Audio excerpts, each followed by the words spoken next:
Hi everyone, welcome to Savita Nissu YouTube channel. ಎಲ್ಲರಿಗೂ happy Mother's day.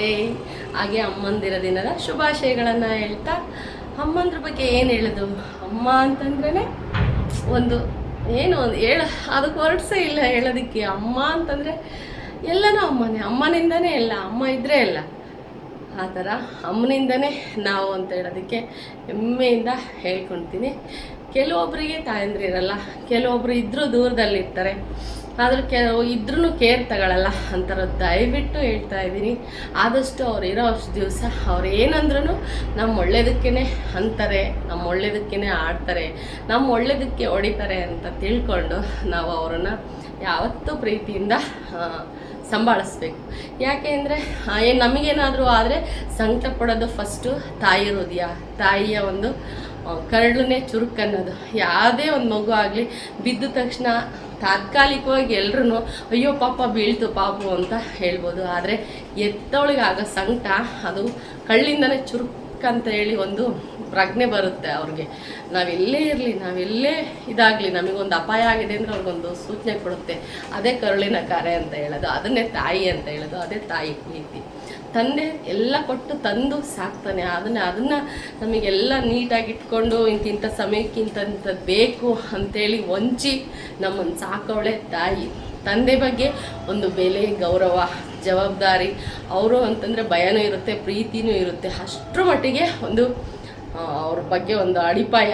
ತಂದೆ ಅಂದರೆ ಏನು, ಅವ್ರಿಗೆ ಎಷ್ಟು ಗೌರವ ಕೊಡಬೇಕು, ಅವ್ರಿಗೆ ಎಷ್ಟು ಭಯ ಪಡಬೇಕು ಅಂತ ತಿಳಿಸ್ಕೊಡೋಳು ತಾಯಿನೇ ಆಗಿರ್ತಾಳೆ. ತಂದೆಯೂ ಅಷ್ಟೇ ಪಾತ್ರ ಇರುತ್ತೆ. ಆದರೆ ತಾಯಿ ಪ್ರತಿಯೊಂದು ಜೀವನದಲ್ಲಿ ಮುಂದೆ ನಾವು ಹೆಂಗೆ ನಡ್ಕೋಬೇಕು, ಯಾವ ಸಿಚುವೇಶನ್ಗೆ ಹೇಗೆ ನಾವು ವರ್ತನೆ ಮಾಡಬೇಕು, ಜೀವನ ಹೇಗೆ ಕಟ್ಕೋಬೇಕು ಅಂತ ಹೇಳ್ಕೊಡೋಳು ತಾಯಿ ಆಗಿರ್ತಾಳೆ. ಅದೇ ರೀತಿಯಾಗಿ ನನ್ನ ಜೀವನದಲ್ಲೇನು ಮುಖ್ಯ ಪಾತ್ರ ವಹಿಸ್ತಾರೆ ನನ್ನ ತಂದೆ ತಾಯಿ ಕೂಡ. ಅದರಲ್ಲೂ ಮೇಯ್ನ್ ನಾನು ನನ್ನ ತಾಯಿ ಇನ್ಸ್ಪಿರೇಷನಿಂದ ನನ್ನ ಜೀವನವನ್ನು ಕಟ್ಕೊಂಡಿರೋದು ಅಂತ ಹೇಳೋದಕ್ಕೆ ತುಂಬಾ ಸಂತೋಷ ಆಗುತ್ತೆ. ಆದರೆ ನನ್ನ ಬ್ಯಾಡ್ ಲಕ್, ನನ್ನಮ್ಮ ಇಲ್ಲ ನನಗೆ. ಆದ್ರೂ ಅವಳು ಹೇಳಿಕೊಟ್ಟಂಥ ಅವಳು ನಮ್ಮನ್ನು ನೋಡಿ ಒಂದು ಕ್ಷಣದಲ್ಲಿ ಕಣ್ಣಂಚಲ್ಲಿ ನೀರು ಬರುತ್ತೆ. ನಾನು ನನ್ನ ಅಮ್ಮನ ಬಗ್ಗೆ ಎಂದೋ ಮಾತಾಡಬೇಕು ಅಂತ ಅಂದ್ಕೊಂಡಿದ್ದೆ. ನನ್ನ ಯೂಟ್ಯೂಬ್ ಚಾನಲ್ ಮಾಡಿದಾಗಿಂದನೂ ಒಂದು ದಿವಸ ನನ್ನ ಅಮ್ಮನ ಬಗ್ಗೆ ಮಾತಾಡಬೇಕು ಅಂತ ಇದ್ದೆ. ಸಂದರ್ಭದಲ್ಲಿ ನಾನು ಹೇಳೋದಕ್ಕೆ ಇಷ್ಟಪಡ್ತೀನಿ. ನನ್ನ ಒಂದು ಲೈಫ್ ಕೆಲವೊಂದು ವಿಷಯನ ಇವತ್ತು ತಾಯಿಯ ದಿನಾಚರಣೆ ಇರೋದ್ರಿಂದ ನಾನು ಹೇಳೋದಕ್ಕೆ ಇಷ್ಟಪಡ್ತೀನಿ. ಏನಪ್ಪ ಅಂತೇಳಿದ್ರೆ, ನನ್ನ ತಾಯಿಗೆ 3 ಜನ ಹೆಣ್ಮಕ್ಳು, ನನ್ನ ತಮ್ಮ ಒಬ್ಬ, ನಮ್ಮಪ್ಪಾಜಿ ಒಬ್ಬರು ಶಿಕ್ಷಕ ವೃತ್ತಿ ಮಾಡ್ತಾ ಇರೋರು. ನಮ್ಮಮ್ಮನೂ ಸಹ ಒಬ್ಬ ಶಿಕ್ಷಕರ ಮಗಳೇ. ಹಾಗಾಗಿ ನಮ್ಮಮ್ಮ ಓದಿದ್ದು ಕಮ್ಮಿ, ಅಂದರೆ ತುಂಬ ನಾಲೆಡ್ಜ್ ಇತ್ತು ನನ್ನ ತಾಯಿಗೆ. ಅದನ್ನು ಅವತ್ತು ಬಳಸ್ಕೊಳಕ್ಕೆ ಅವರಿಗೆ ಯಾವುದೇ ರೀತಿಯ ಒಂದು ಮಾರ್ಗಗಳಿರಲಿಲ್ಲ.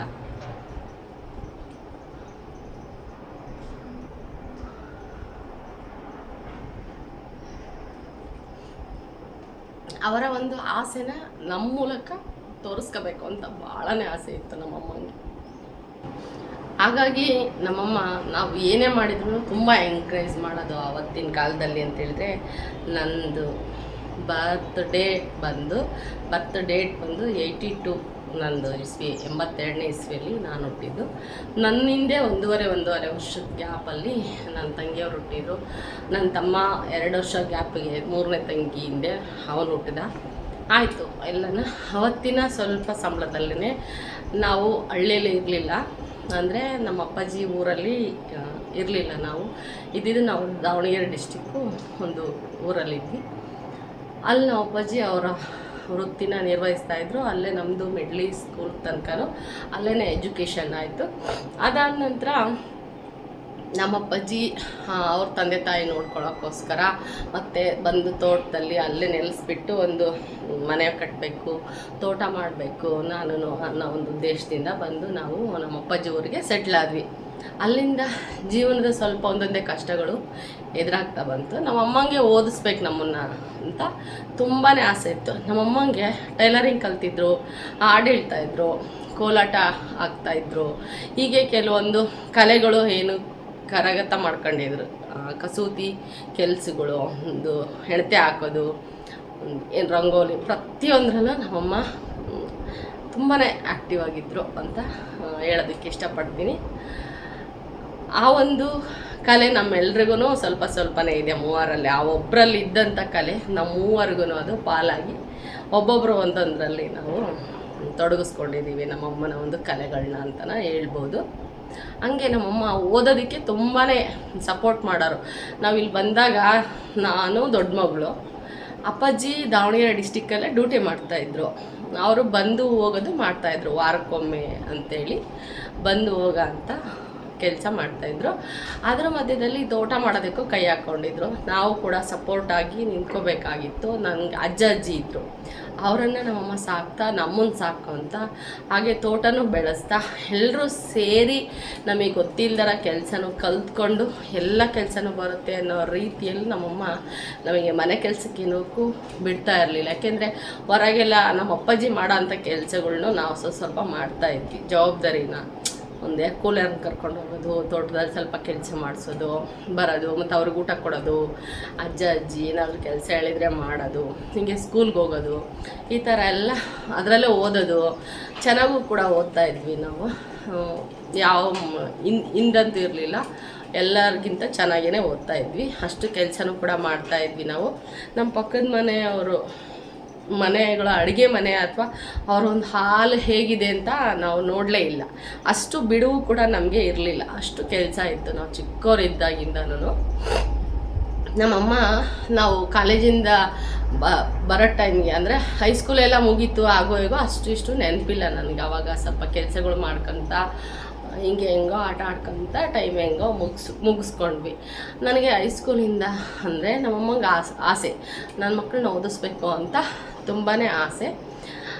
ನಮ್ಮಮ್ಮ ಏನು ಮಾಡ್ತಿದ್ರು ಅಂದರೆ ಬಂದಾಗ ಇಲ್ಲಿ ತೋಟದಲ್ಲಿ ಕೆಲಸ ಮಾಡೋಕ್ಕೆ ಏನಕ್ಕಾದರೂ ಹೋಗ್ತಾರೆ, ಅವ್ರಿಗೆ ಟೈಮೇ ಸಿಗೋದಿಲ್ಲ ಅಂಥೇಳಿ ನಮಗೆ ಮನೆ ಕೆಲಸನೇನ ಏನನ್ನು ಹಚ್ತಾನೇ ಇರಲಿಲ್ಲ. ನಾನು ಮದುವೆ ಆದಮೇಲೆ ಅಡುಗೆ ಮನೆಗೆ ಹೋಗಿರೋದು. ಮೊದಲೆಲ್ಲ ನನಗೆ ನಮ್ಮಮ್ಮ ಮಾಡ್ತಿರೋ ಕೆಲಸ ಎಷ್ಟು ಜನ ಬಂದರೆ ಏನಾಗ್ತಾರೆ ಅಂತ ಗೊತ್ತಿತ್ತು. ಒಂದು ಪೂಜೆ ಮಾಡ್ತಾರೆ ಅಂತಂದರೆ ಅವ್ರಿಗೆ ಡೆಕೋರೇಷನ್ ಎಲ್ಲ ಮಾಡಿಕೊಡ್ತಾಯಿದ್ದೆ ನಾನು.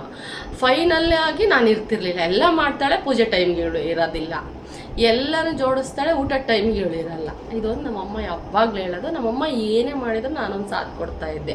ಇವನ್ ಎಲ್ಲಿಗಾದರೂ ಅವರು ಹೊರಟ್ರೆ ಕೂಡ ನಾನು ಅವರಿಗೆ ನೀಟಾಗಿ ಡ್ರೆಸ್ ಎಲ್ಲ ಸ್ಯಾರಿ ಪಿನ್ ಹಾಕೋದು, ನರ್ಗೆ ಹಿಡಿಯೋದ್ರಿಂದ ಹಿಡಿದು ಅವ್ರಿಗೆ ವಾಚ್ ಕೊಟ್ಟು ಬ್ಯಾಗ್ ಕೊಟ್ಟು ಅವ್ರಿಗೆ ಸ್ಟಿಪ್ಪರೆಲ್ಲ ಒರೆಸಿಟ್ಟು ನಂಗೆ ಅಷ್ಟು ಇಷ್ಟ ನಮ್ಮಮ್ಮನ ಕೇರ್ ಮಾಡೋದು. ಅಂದರೆ ನಮ್ಮಮ್ಮಂಗೆ ಏನಾದರೂ ನೀಟಾಗಿ ರೆಡಿ ಮಾಡಿ ಕಳಿಸ್ಬೇಕು ಅಂಥೇಳಿ. ಅವತ್ತು ಕಲೆಕ್ಷನ್ಸ್ ಎಲ್ಲ ಇರ್ತಿರ್ಲಿಲ್ಲ ಜಾಸ್ತಿ. ಅದರಲ್ಲೂ ನಾವು 3 ಹೆಣ್ಮಕ್ಳು, ನಮಗೆ ಹೊಂಚಬೇಕು, ಅವ್ರು ಹೊಂಚ್ಕೋಬೇಕು.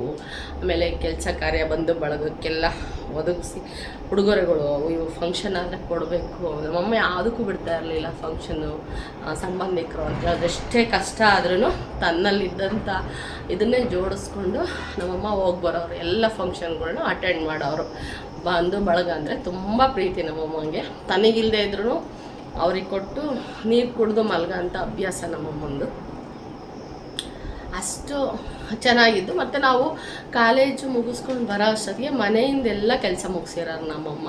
ನೀವು ಇದನ್ನು ಮಾಡಿರಿ ಅದನ್ನು ಮಾಡಿರಿ ಅಂತ ಹೇಳ್ತಿರಲಿಲ್ಲ. ಇವನು ಊಟನೂ ಕೂಡ ಮಾಡಿರ್ತಿರ್ಲಿಲ್ಲ. ಅವ್ರ ಜೊತೆ ಕುತ್ಕೊಂಡು ಊಟ ಮಾಡೋಣ ಮಕ್ಕಳ ಜೊತೆಗೆ ಅಂತೇಳಿ ನಾವು ಬೆಳಗ್ಗೆ 8:30 ಕಾಲೇಜ್ ಅಂತ ಹೋದರೆ 12:30 ಹಂಗೆ ಬರ್ತಾಯಿದ್ವಿ. ಅವಾಗೆಲ್ಲ ಕೆಲಸ ಮುಗಿಸ್ಕೊಂಡು ಊಟಕ್ಕೆಲ್ಲನೂ ದುಂಡುಗಿಟ್ಕೊಂಡು ಪಾತ್ರೆಗಳೆಲ್ಲ ಒಂದೇ ಹತ್ರ ಇಟ್ಕೊಂಡು ದುಂಡು ಕುತ್ಕೊಂಡು ಊಟ ಮಾಡೋ ಅಭ್ಯಾಸ ನಮ್ಮದು ಅಷ್ಟ್ರದ್ದು ಮೊದಲಿಂದನೂ ಅಷ್ಟೇ. ಈಗಲೂ ಅದನ್ನೇ ರೂಢಿ ಮಾಡಿದ್ದೀನಿ ನನ್ನ ಮಕ್ಳಿಗೆ. ನಾವೆಲ್ಲ ಬೆಳಗ್ಗೆ ಮಾತ್ರ ಒಂದು ಅರ್ಜೆಂಟ್ ಆಗುತ್ತೆ ಅಂತೇಳಿ ಬೇಗ ಅವ್ರವ್ರ ಪಾಡಿಗೆ ಅವರು ಟಿಫನ್ ತಿಂತಾರೆ. ಒಂದೊಂದು ಸರ್ತಿ ಬೈದೆಲ್ಲ ಒಟ್ಟಿಗೆ ಕೂತ್ಕೋತೀವಿ. ಇನ್ನು ಬಾಕಿ ಟೈಮೆಲ್ಲ ಒಟ್ಟಿಗೆ ಕೂತ್ಕೊಂಡು ತಿನ್ನೋ ಅಭ್ಯಾಸ ಅದನ್ನೇ ನಾನು ಕೂಡ ನನ್ನ ಮನೇಲಿ ಈಗ ಅದನ್ನೇ ಬೆಳೆಸ್ಕೊಂಬಂದಿದ್ದೀನಿ. ಎಷ್ಟು ಜನ ಸಂಬಂಧಿಕರು ಬಂದರು, ನಮ್ಮ ಚಿಕ್ಕಮ್ಮರೆಲ್ಲ ಬಂದರು, ಎಲ್ಲ ಬಂದರು ಒಟ್ಟಿಗೆ ಕೂತ್ಕೊಂಡು ಊಟ ಮಾಡೋಣ ಅಂತೀವಿ. ಆ ಥರ ಒಂದಿದ್ದು ಹಂಗೆ ಕಾಯ್ತಾಯಿದ್ರು ನಮ್ಮಮ್ಮ. ಆ ರೀತಿಯಾಗಿ ಜೊತೆ ಕೂತ್ಕೊಂಡು ಎಲ್ಲ ಮಾಡ್ತಿದ್ವಿ. ನಮ್ಮ ಅಪ್ಪಾಜಿ ಡೆಪ್ಯುಟೇಷನ್ ಎಲ್ಲ ಆದಮೇಲೆ ನಾನು ಒಂದು PUC ಬಂದಾಗ ನಮ್ಮ ಒಳಗೆ ತಾಲೂಕಿನ ಒಂದು ಹಳ್ಳಿಗೆ ಡೆಪ್ಯುಟೇಷನ್ ಮಾಡಿಸ್ಕೊಂಡ್ರು. ಅವಾಗ ಸ್ವಲ್ಪ ನಮಗೆ ತೋಟದ್ದು ಕೆಲಸಗಳು ಹೋಗೋದು ಬರೋದು ಸ್ವಲ್ಪ ಕಮ್ಮಿ ಆಯಿತು. ನಾವು ಸ್ವಲ್ಪ ದೊಡ್ಡವರಾಗ್ತಾ ಬಂದ್ವಿ. ಹಾಗಾಗಿ ಅವಾಗ ಸ್ವಲ್ಪ ಹೊರೆ ಕಮ್ಮಿ ಆಯಿತು ಅಂತ ಹೇಳ್ಬೋದು. ಆ ಮನೆಯೆಲ್ಲ ಇದರಲ್ಲೇ ಮನೆಯೆಲ್ಲ ಕಟ್ಟಿದ್ವಿ. ಅವಾಗ ನೀರಿಂದು ತುಂಬ ಕಷ್ಟ ಅಂದರೆ ಕಷ್ಟ ನಮ್ಮೂರಲ್ಲಿ. ಇವಾಗೇನು TV ಗಳಲ್ಲಿ ಈಗ ಒಂದು 5-6 ವರ್ಷದಿಂದ ಕೇಳ್ತಾ ಇಲ್ಲ. ನ್ಯೂಸ್ಗಳಲ್ಲೆಲ್ಲ ಕೇಳ್ತಾಯಿದ್ರಿ, ಚಿಪ್ಪು, ತಮ್ಗೆ, ಕೊಡ ಈ ಥರ ಲೈನಿ ಕ್ಯೂಯಲ್ಲಿ ಇಡ್ತಿದ್ವಿ. ನಮ್ಮ ಸರ್ದಿ ಬಂದಾಗ ಒಡೆದಾಡ್ಕೊಂಡು ನೀರು ಹಿಡ್ಕೊತಾ ಇದ್ವಿ. ಇಲ್ಲ ಅಂದರೆ ನಮ್ಮೂರಲ್ಲಿ ಕೆಲವೊಬ್ಬರು ನೀರನ್ನು ದಾನ ಮಾಡಿದಂಥ ದಾನಿಗಳನ್ನು ಇದ್ದಾರೆ. ಎಷ್ಟು ಜನ ನೀರು ಹೋಗಿ ಅವ್ರ ತೋಟದಿಂದ ನೀರು ತಗೊಂಬಂದು ಜೀವಿಸಿದ್ದಾರೆ ಅಂತ ಹೇಳೋಕ್ಕೆ ಆಗಲ್ಲ. ಅಷ್ಟು ನೀರಿಗೆ ಸಹಾಯ ಮಾಡಿದ್ದಾರೆ ಅಂಥವು ನಮ್ಮೂರಲ್ಲಿದ್ದಾರೆ. ನಮ್ಮ ತಂದೆ ಊರಲ್ಲಿ ಅವ್ರ ತೋಟದಿಂದ ನೀರು ತರ್ತಾ ಇದ್ವಿ. ಕೆಲವೊಮ್ಮೆ ಭಾಳ ಅವ್ರಿಗೂ ತೋಟಕ್ಕೆ ನೀರು ಕಮ್ಮಿ ಆದಾಗ ಸ್ವಲ್ಪ ರಿಸ್ಟ್ರಿಕ್ಷನ್ ಮಾಡೋರು, ಬೈಯೋರು ಹೋದಾಗ. ಅಷ್ಟು ನೀರಿನ ಕಷ್ಟ ಇತ್ತು. ನಾವು ಮನೆ ಕಟ್ಟುವಾಗ ನಾವು ಬೇರೆ ಊರುಗಳಲ್ಲೂ ಹೋಗಿ ನೀರು ತೊಗೊಂಡು ಬಂದು ಮನೆ ಕ್ಯೂರಿಂಗ್ ಮಾಡ್ತಾಯಿದ್ವಿ. ನಾನೇ ಅದರಲ್ಲೂ ದೊಡ್ಡವಳು ನಾನೇ ಆಗಿದ್ದರಿಂದ ಸ್ವಲ್ಪ ಹೊರೆ ನನಗೆ ಇತ್ತು.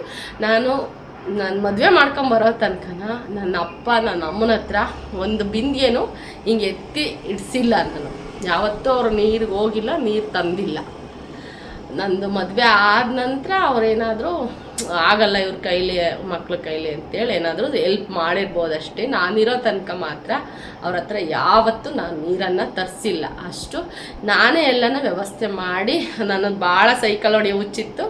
ಮೊದಲೆಲ್ಲ ತುಂಬಾ ಸೈಕಲ್ ಹೊಡಿತಾ ಇದ್ದೆ. ಹಾಗಾಗಿ ಸೈಕಲಲ್ಲಿ 6 ಕೊಡ ಎಲ್ಲ ನೀರನ್ನು ದಬ್ಕೊಂಡು ತಗೊಂಡು ಬಂದು ತಟ್ಟಿಗಳು ಡ್ರಮ್ನೆಲ್ಲ ಇರ್ತಿತ್ತು, ಅವಾಗೆಲ್ಲ ತುಂಬಿಸಿ ಇಟ್ಕೊತಾ ಇದ್ವಿ. ಆ ಥರ ಅಷ್ಟೆಲ್ಲ ಕಷ್ಟಪಡ್ತಾರೆ ಮಕ್ಕಳು ಅಂತ ನಮ್ಮಮ್ಮ ನಮಗೆ ಎಲ್ರಿಗೂ ಮನೆ ಕೆಲಸ ಸ್ವಲ್ಪ ಹಚ್ತಾ ಇರಲಿಲ್ಲ. ಎಲ್ಲ ಕೆಲಸನ ಅವರೇ ಮಾಡ್ಕೊಳ್ಳೋರು. ಆಮೇಲೆ ನಾವೇನಾದರೂ ಒಂದು ಕಾಂಪಿಟೇಷನ್ ಭಾಗವಹಿಸ್ತೀವಿ ಅಂದರೆ ಕೊಡು, ಹೆಸ್ರು ಕೊಡು, ಮಾಡು ನೀನು, ಈ ಹಾಡು ಹೇಳು ಅಂತೇಳಿ ಅವರು ಚಿಕ್ಕವರಿದ್ದಾಗ ಕಲ್ತಂಥ ಹಾಡುಗಳು, ಎಷ್ಟೋ ಹಾಡುಗಳು ನನ್ನ ಮಕ್ಕಳು ದೊಡ್ಡವರು ಆದಮೇಲೆ ಅವ್ರ ಸ್ಕೂಲ್ಗಳಲ್ಲಿ ಅವ್ರ ಟೀಚರ್ಸ್ ಇಸ್ಕೊಂಡು ಕಲ್ತಿರೋದುಂಟು. ಅಂತಂಥ ಹಳೆಯ ಹಾಡುಗಳನ್ನೆಲ್ಲನ ನಮ್ಮಮ್ಮ ನಮಗೆ ಕಲಿಸೋರು, ಕೋಲಾಟ ಹಾಕ್ಸೋರು, ಅದೆಲ್ಲ ನಮ್ಮಮ್ಮ ತುಂಬ ಇಷ್ಟ ಆ ಥರ ಎಲ್ಲ ಮಾಡಬೇಕು ಅಂತಂದರೆ. ಬಟ್ ನಮ್ಮನ್ನ ಚಿಕ್ಕ ವಯಸ್ಸಿಗೆ ನಮ್ಮಮ್ಮಂಗೆ ಓದಿಸ್ಬೇಕಂತ ಆಸೆ ತುಂಬಾ ಇತ್ತು. ನಮ್ಮಪ್ಪ ಹೇಳ್ತಿದ್ರು, ನಮಗೇನಿಲ್ಲ, ಇನ್ನೋರು ಮಾಡಿರೋದು ಅದು ಎಲ್ಲ ಏನಿಲ್ಲ, ಎಲ್ಲ ಇವಾಗಲೇ ದುಡ್ಕೊಂಡು ಮಾಡ್ತಾ ಇರೋದು. ಹಾಗಾಗಿ ಬೇಗ ಈಗ 3 ಹೆಣ್ಮಕ್ಳು ಇರೋದ್ರಿಂದ ಒಬ್ಬರಿಂದ ಒಬ್ಬರು, ಗೊತ್ತಲ್ವ ನಿಮಗೆ ಹಳ್ಳಿ ಕಡೆ ಅಂದರೆ ಎಲ್ಲ ಕಡೆನೂ ಅಷ್ಟೇ, 2 ಇದ್ದಾರೆ ಅಂತಂದರೆ ಒಬ್ಬರಿಂದ ಒಬ್ಬರು ಉದ್ದಾದಪ್ಪ ಕಾಣಿಸ್ತಾರೆ, ಮದುವೆ ಮಾಡಿಬಿಡ್ಬೇಕು. ಅದರಲ್ಲೂ ನಾನು ರಿಟೈರ್ಡ್ ಆಗೋ ಅಷ್ಟೊತ್ತಿಗೆ ಜವಾಬ್ದಾರಿನ ಮುಗಿಸ್ಬೇಕು ಅಂತ ಅವರವರೇ ಮಾತಾಡ್ಕೊಳ್ಳೋರು. ಹಂಗಾಗಿ ನಮ್ಮಮ್ಮ ಹೌದಲ್ವಾ ನಿಜ ಅಂತೇಳಿ, ನಾನೇ ದೊಡ್ಡವಳು, ನಾನು PUC ಲಾಸ್ಟ್ ಆಯಿತು. ನಾನು ಮತ್ತೆ ಮುಂದೆ ಓದಬೇಕು ಅಂದರೆ ನಾನು ಚಿತ್ರದುರ್ಗಕ್ಕೆ ಇಲ್ಲ ಹೊಳಲ್ಕೆರೆಗೆ ಬರಬೇಕಾಗಿತ್ತು. ಹಂಗಾಗಿ ನಮ್ಮಮ್ಮ ಏನು ಮಾಡಿದ್ರು, ನಮ್ಮ ಅಪ್ಪಾಜಿ ಹೆಂಗೆ ಆಯಿತು ಮದುವೆನೇ ಮಾಡಿದ್ರೆ ಆಯಿತು ಅಂತೇಳಿ ನನ್ನ ಮದುವೆ ಎಲ್ಲ ಮಾಡೋದಕ್ಕೆ ತಯಾರಿ ಎಲ್ಲನ ಮಾಡಿಕೊಂಡ್ರು. ಮದುವೆನೂ ಆಯಿತು. ಅದಾದ ಮೇಲೆ ನಮ್ಮಮ್ಮ ಹೇಳ್ತಾ ಇದ್ದಿದ್ದು, ಪ್ರತಿ ಹೋದ ಮನೇಲಿ ಹೆಂಗಿರಬೇಕು, ಅಲ್ಲಿ ಅವ್ರನ್ನ ಹೆಂಗೆ ಕಾಣಬೇಕು, ಆಮೇಲೆ ಒಂದಿದ್ರು ಇಲ್ಲದೆ ಇದ್ದರೂ ಹೆಂಗೆ ಅನುಸರಿಸ್ಕೊಂಡು ಹೋಗಬೇಕು, ಗಂಡಂಗೆ ಯಾವ ವಿಷಯ ಹೇಳ್ಬಾರ್ದು, ಹೆಂಗಿರಬೇಕು ಅನ್ನೋ ಪ್ರತಿ ಒಂದನ್ನು ನನಗೆ ಅವಾಗ ಹೇಳ್ತಾ ಅದು ಹೆಂಗೆ ಬಂತಂದರೆ, ನಾನು ನನ್ನ ಲೈಫಲ್ಲಿ ನೀಟಾಗಿ ಸೆಟ್ಲ್ ಆಗೋದಕ್ಕೆ, ಅಂಡರ್ಸ್ಟ್ಯಾಂಡಿಂಗ್ ಮಾಡ್ಕೊಳ್ಳೋದಕ್ಕೆ ಒಂದು ಮೂಲ ಕಾರಣನೇ ನಮ್ಮಮ್ಮ. ಆದರೆ ಎಂಥ ಕಷ್ಟ ಬಂದ್ರೂ ನಾನು ಫೇಸ್ ಮಾಡ್ತೀನಿ ಅನ್ನೋ ಧೈರ್ಯಕ್ಕೂ ನಮ್ಮಮ್ಮನೇ ಕಾರಣ ಅಂತ. ಎಷ್ಟು ಅವತ್ತು ಬಡತನ ಏನೇ ಇತ್ತಂದ್ರೆ ಖಾಲಿ ನಮ್ಮ ಮನೆಗೆ ಬಂದ್ರೂ 10-15 ಜನನ ನಮ್ಮಮ್ಮ ನಿಭಾಯಿಸಿ ಕಳಿಸೋ ಅಂಥ ಒಂದು ಚಾಣಾಕ್ಷತನ, ಕಸದಿಂದ ರಸ ಮಾಡೋದು ನಮ್ಮಮ್ಮ. ಅಷ್ಟು ಚೆನ್ನಾಗಿ ಅಡುಗೆ ಊಟ ನಾವಿವಾಗ ಸಾಸಿವೆ ಕಾಳಷ್ಟು ನಮ್ಮಮ್ಮ ಮಾಡೋದ್ರಲ್ಲಿ ಏನನ್ನೂ ಮಾಡಲ್ಲ. ಅವಾಗೆಲ್ಲ ಫೋಟೋಗಳಿಲ್ಲ, ಮೊಬೈಲ್ ಇಲ್ಲ. ಹಾಗೆ ಇವತ್ತು ಎಲ್ಲಾದರೂ ಇದ್ದು ನಾವೆಲ್ಲ ಈ ಥರ ಕ್ರಿಯಾಶೀಲರಾಗಿದ್ದೀವಲ್ವ, ಅದನ್ನೆಲ್ಲ ನೋಡಿದ್ರು ಅಂತ ನಮ್ಮಮ್ಮ ಎಷ್ಟು ಸಂತೋಷ ಪಡೋದು ಏನೋ ಗೊತ್ತಿಲ್ಲ. ಈ ರೀತಿಯಾಗಿ ನಾವು ಬೆಳೆದು ಬಂದ್ವಿ. ನಮ್ಮ ತಾಯಿಯಿಂದನೇ ನಾವು ಇಂಥ ಒಳ್ಳೆ ಜೀವನ ಕಟ್ಕೊಳ್ಳೋಕ್ಕೆ ಇನ್ಸ್ಪಿರೇಷನ್ ಅಂತ ಹೇಳೋದಕ್ಕೆ ನಾನು ತುಂಬ ಮನಸ್ಸಿನಿಂದ ಹೇಳ್ತೀನಿ. ಹಾಗೆ ಎಲ್ಲರೂ ಕೂಡ ಅವಕಾಶ ಇದ್ದರೆ ತಾಯಿಯರನ್ನ ಉಳಿಸ್ಕೊಂಡು ಅವ್ರನ್ನ ಚೆನ್ನಾಗಿ ನೋಡ್ಕೊಳ್ಳೋದಕ್ಕೆ ಪ್ರಯತ್ನ ಮಾಡಿರಿ ಅಂತ ಹೇಳೋದಕ್ಕೆ ಇಷ್ಟಪಡ್ತೀನಿ. ಹಾಗೆ ಒನ್ಸ್ ಅಗೇನ್ ನಾನು ಹ್ಯಾಪಿ ಮದರ್ಸ್ ಡೇ. ಬಾಯ್, ಊಟ ಸಿಗೋಣ.